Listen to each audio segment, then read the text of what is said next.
Welcome to the Mindfulness Flow Podcast, a space where stories of resilience, healing, and self-discovery come to life. Here, we explore the human spirit's capacity to endure, grow, and thrive, even in the face of life's most challenging storms. Today, I want to share with you the story of Emma, a woman who navigated an unimaginable journey from fear and isolation to strength and self-love. Her story is a reminder that even in the darkest moments, there is a flicker of hope. Let's begin.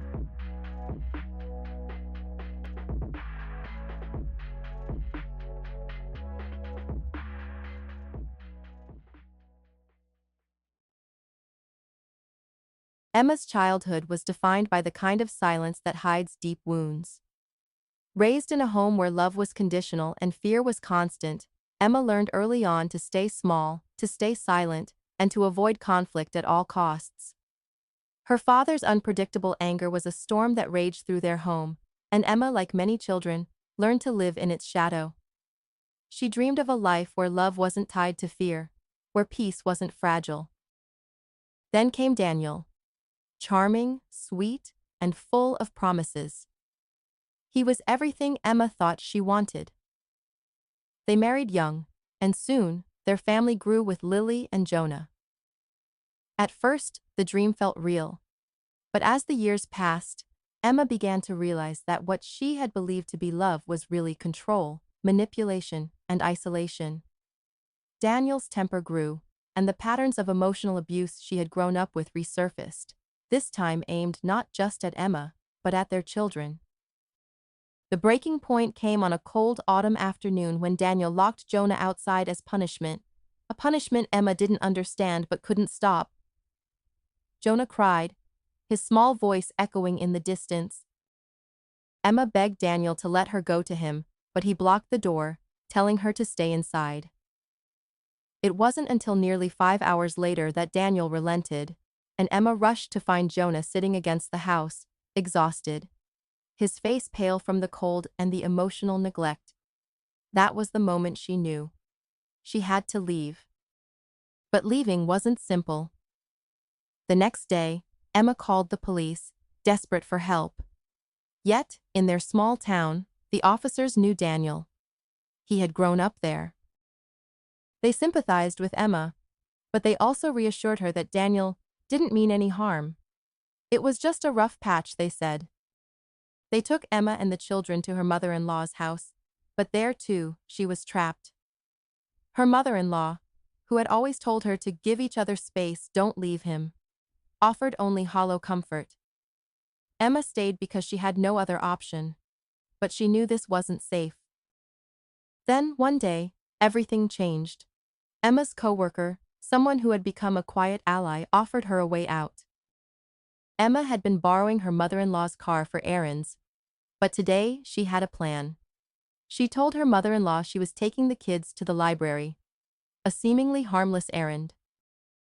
But instead, she drove to another town, met her co-worker, and abandoned the car in the library parking lot. Keys left in the drop box. It was a moment of defiance, of clarity, and a bit of fear. Her co-worker drove Emma and her children to a domestic violence shelter miles away. Emma didn't explain what was happening to her children. She couldn't. The fear was too fresh, too real. But she knew this was the only way forward. They left behind everything. The life they knew, the town, the people. Because Emma knew that if they stayed, they might never leave. At the shelter, Emma took her first real step toward freedom.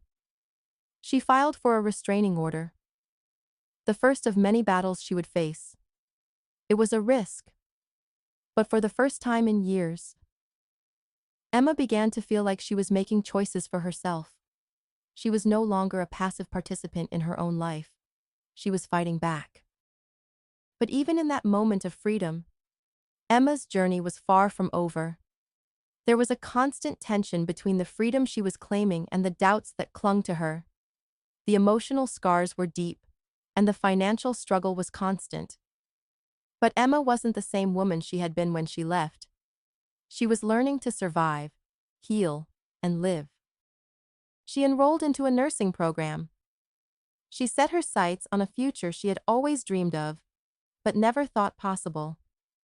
She was determined to create a new life, one built on her own terms, not defined by her childhood and now ex-husband who had tried to break her.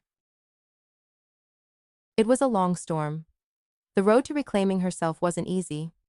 There were moments of doubt, of wanting to give up, of wondering if this new life was even possible. But Emma held on. She held on for herself, for her children, and for the possibility that there was more to life than surviving. And slowly, piece by piece, Emma found her way back to herself. She discovered that self-love wasn't something that just appeared overnight. It was a choice, a process. It was learned in the small, everyday acts of survival. It was in the quiet moments when she let herself breathe. It was in the knowledge that she deserved more than what she had been given. Emma's story is a reminder that self-love is not a destination. It's a journey. It's not easy and it's not linear, but it is possible. No matter how dark the storm, there is always a flicker of hope. If Emma can rebuild her life and rediscover her worth, so can you. Let her story remind you that healing and self-love are within reach. Thank you for joining us today on the Mindfulness Flow Podcast. If Emma's story moved you, inspired you, or reminded you of your own journey, share this episode with someone who needs a flicker of hope. Together, let's keep the flow of resilience and self-love alive. Until next time, take a deep breath and take care.